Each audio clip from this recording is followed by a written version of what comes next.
파생상품 거래입니다. 파생상품 거래의 의의를 보면 파생상품 거래라는 것은 금융 선물 시장에서 행하여지는 거래 또는 유사한 거래입니다. 이게 이제 환율이나 외환이 1년도에 1년이 있으면 어떻게 바뀔지 모르고 또 떨어질 수도 있고 높아질 수도 있기 때문에 해지를 하기엔 목적이라든가 투자를 하기엔 목적이라든가 한 차선을 노리는 많은 거래가 이루어지게 됩니다. 그거와 관련해서 이루어지는 가장 큰 시장이 외환 파생상품 거래 시장인데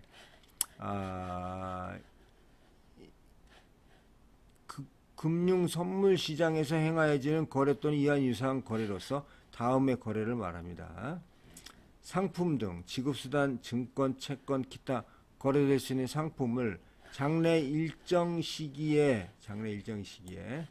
미리 정한 가격에 수수할 것을 약정하는 거래로서 전매 또는 환매를 하는 경우에 미리 약정한 가격과 전매 또는 환매 시의 가격과의 차액을 수수하여 결제할 수 있는 거래입니다. 즉 우리가 예를 들어서 1년 후에 이자율 혹은 환율이 뭐 1,200원에 거래를 했다 하면은 그 1,200원에서 나중에 1,100원이 될 수도 있고 1,300원이 될 수도 있겠죠. 그러면 나중에 이 차액만 정산을 하면 되겠습니다. 그런 얘기죠. 그 다음에 지수 등 상품 등 가격과 이자율과 이에 의하여 산출된 지수를 기준으로 약정된 수치를 미리 정하고 장래 일정한 시기의 당해 지수의 수치와 차에 의하여 산출된 금전의 수수를 약정하는 거래. 이런 경우는 이제 주가지수를 가지고 기준으로 해서 거래를 하는 경우가 많겠습니다. 1년 후에 주가지수가 어떻게 나올 것이냐 그런 얘기죠. 장래 일정 기간 동안, 그러니까 항상 이 파생상품 거래에 중요한 것은 장래 일정 기간을 미리 정한 가격이죠. 상품을 교환하거나 지수 등에 의하여 산출된 금전을 교환할 것을 약정하는 거래입니다. 당사자의 일방의 의사표시에 의하여 당사자 간의 다음의 거래를 성립시킬 수 있는 권리를 부여받는 당사자가 상대방에게 그에 대한 대가를 지급하는 것을 약정하는 거래입니다. 요 1, 2, 3번에 의한 거래뿐만 아니고 상품 등의 매매 거래, 시카고 선물 시장 이런 거 있죠. 상품 선물 시장, 지수 등을 기준으로 약정된 수치 차에 의하여 산출된 금전을 수수하는 거래가 있습니다. 그 다음에 당사자 또는 제3자의 신용위험과 연계된 거래로서 일회사회 관련된 유사한 거래죠. 그래서 선물의 경우에는 증권을 바이하고 셀로 표시하면 선물은 롱하고 숏으로 표시합니다. 롱은 높은 가격이 오르겠다 하는 거고 숏은 가격이 떨어지는데 베팅하는 것을 말합니다. 자, 이런 그 파생상품 거래 신고에 대해서 알아보도록 하겠습니다. 신고 예외 거래입니다. 거주자 간 또는 거주자와 비거주자 간 파생상품 거래로서 외국한 업무 취급 기간이 외국한 업무로서 행하는 겁니다.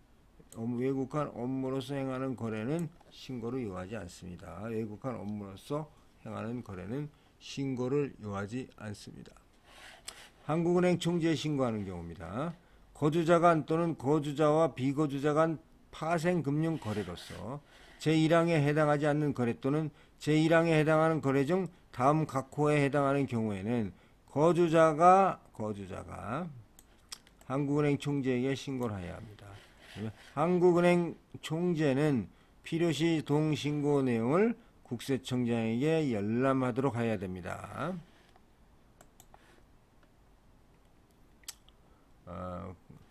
다만 다음에 해당하는 거래를 하고자 하는 경우에는 한국은행 총재가 인정하는 거래 타당성 입증서를 제출해야 합니다.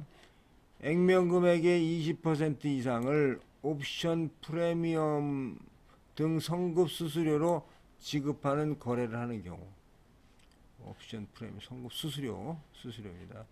이 옵션 프리미엄을 달고 가는 거죠. 우리가 비트코인 같은 경우에는 뭐 김치 프리미엄이라고 있는데 이 시장 자체에 따라서 이렇게 프리미엄이 붙는 경우가 있습니다. 그래서 어느 시장에 이 상품을 사기 위해서는 기본적인 그 옵션 프리미엄이 있는 거래를 하는 경우가 있습니다. 기체결된 파생상품 거래의 변경, 취소 또는 종료를 할 경우에 기체결된 파생상품 거래에서 발생한 손실을 새로운 파생상품 거래 가격에 반영하는 거래를 하고자 하는 경우입니다. 그 다음에 파생상품 거래를 자금 유출입, 거주자의 비거주자에 대한 원화 대출, 거주자의 비거주자로부터의 자금 조달 등의 거래에 있어 외국간 거래법 0 규정에 의한 신고 등의 절차를 회피하기 위해 행하는 경우에 해야 된다. 한국은행 총재에게 따로 신고해야 한다고 규정하는 경우가 되겠습니다. 자, 거래 절차입니다. 한국 거래소는 상당히 그 리스크가 많기 때문에 매월 파생상품 거래 실적을 한국은행 총재에게 보고해야 하고, 한국은행 총재는 파생상품 거래 신고 및 보고 내역을 종합해서 기재부 장관에게 보고해야 합니다. 그리고 파생상품 거래는 투자 전용 외화 계정에 외화 계정을 사용해야 됩니다. 자, 비거주자 또는 투자 자금의 대외 송금을 보장받고자 하는, 이게 지금 대외 송금을 보장받고자 하는 경우죠. 그러니까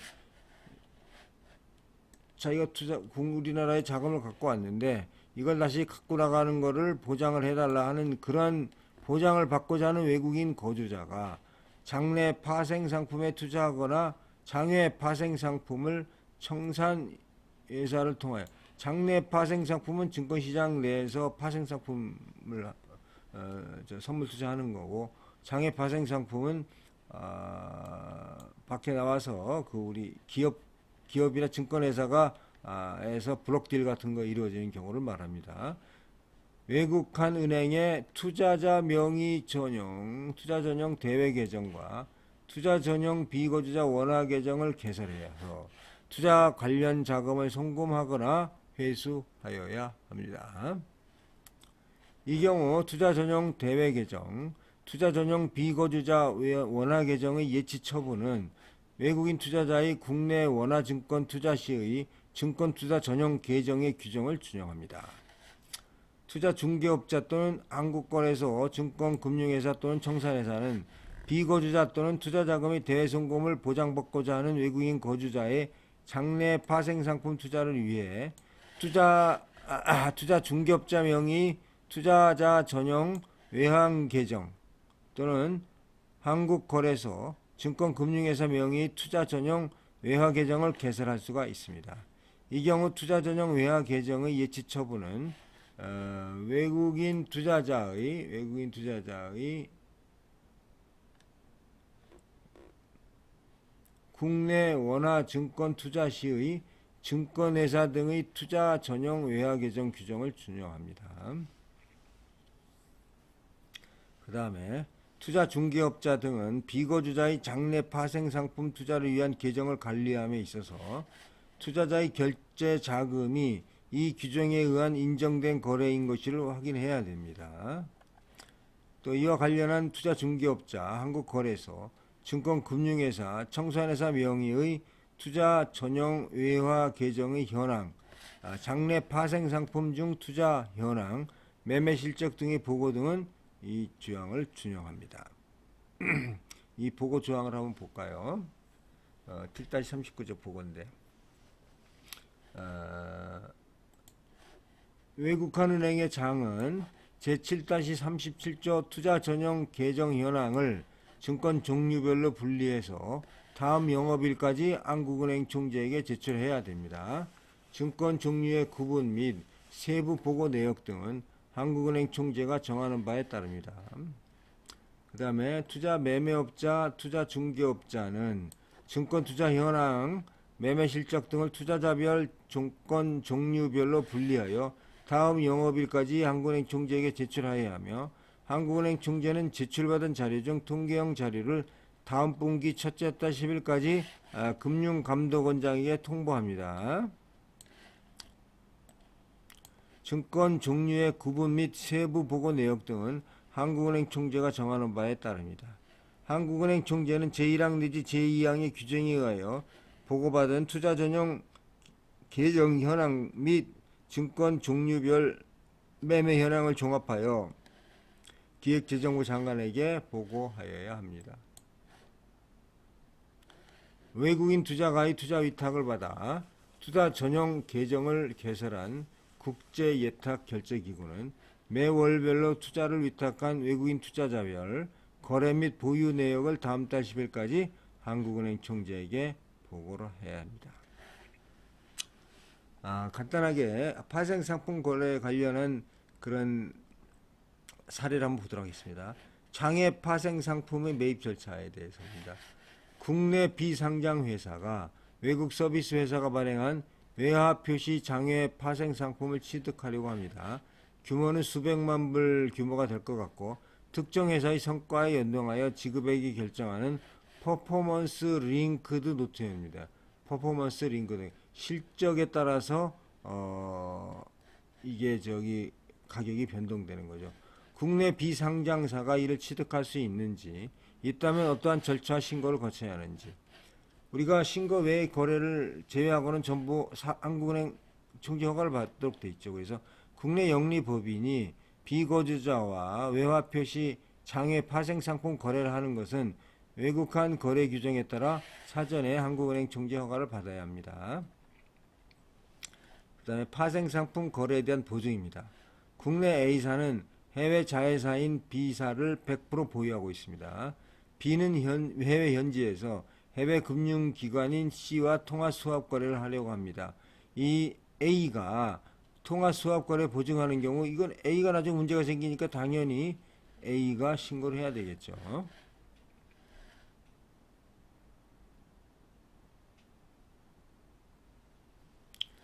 A의 보증 행위는 한국은행의 신고 대상인지, 동이행 보증이 현지금융 지급 보증에 해당하는 것인지, 비거주자 거래에 대해서 거주자가 보증하고자 하는 경우에는 한국은행 총재 허가사항입니다. 비거주자의 현지법인이 비거주자와 통화수합 계약을 체결하는 것은 관련 국내 본사로부터 보증을 받는 것과 관련해서 국내 본사로부터 보증을 받는 것은 외국한 거래 규정상 현지금융 및 현지금융에 대한 보증에 해당하지는 않습니다. 파생상품이기 때문에.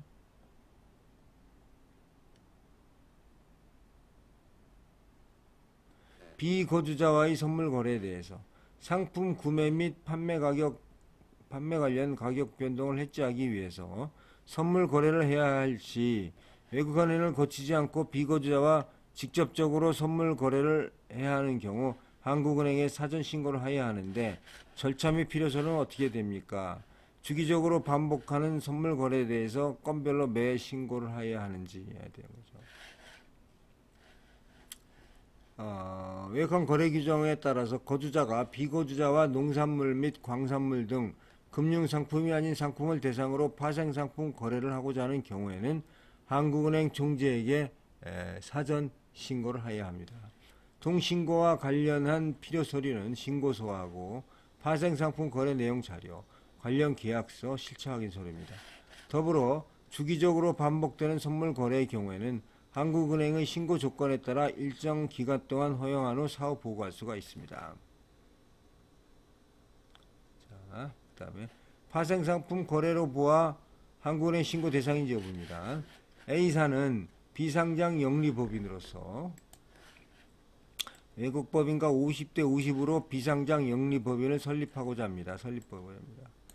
합작 계약 시 어느 일방의 사유로 계약 해지 시 귀책 사유를 가진 당사자는 상대방의 지분을 시중가격의 150%에 구입하든지 자신의 지분을 시중가격의 75%에 상대방에게 양도하는 조항이 있습니다. 이거를 파생상품 거래로 보아 한국은행 신고의 의무가 있는지입니다. 요거는 당연히 어떤 문제가 생기는 경우에 일정 기간 후 미래에 문제가 생기는 경우를 상정한 거래이기 때문에 파생상품 거래입니다. 그래서 한국은행 신고사항이고, 신고 시 외국한 거래 규정 따라서 이런 서류들이 필요하겠습니다.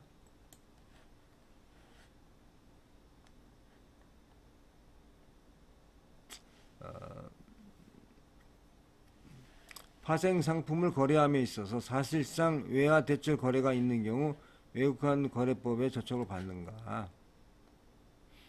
이거는 이제 한국은행 중개허가 사항이죠.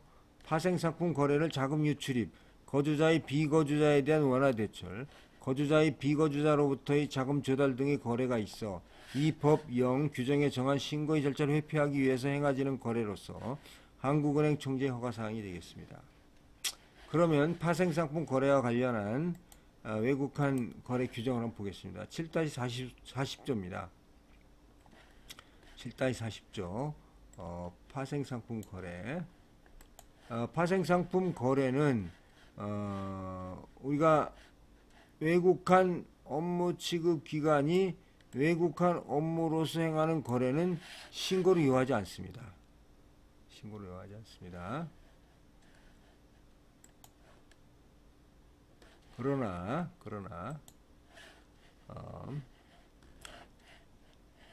이러한 경우에는 거주자가 한국은행 총재에게 신고를 해야 하는 경우인데 좀 내용을 보도록 하겠습니다. 자, 앞서 말씀을 드렸습니다만 액면 금액의 100분의 20 이상을 옵션 프리미엄 등 성급 수수료 지급하는 거래라든가 기 체결된 파생 상품 거래에서 발생한 손실을 새로운 파생 상품 거래 가격에 반영하는 거래라든가 어떤 파생 상품 거래를 이 법령 규정에 정한 신고의 절차를 회피하기 위하여 행하는 경우에 전부 신고를 하도록 되어 있습니다. 그리고 말씀드렸다시피 결제 절차 있고 투자 전용 외화 계정을 사용해야 되고 보고를 하게 되어 있습니다. 간단한 내용이 되겠습니다만 외국한 관련 파생상품 거래 관련 외국한 거래 규정을 간단하게 살펴봄으로써 이에 대한 설명을 마치도록 하겠습니다. 감사합니다.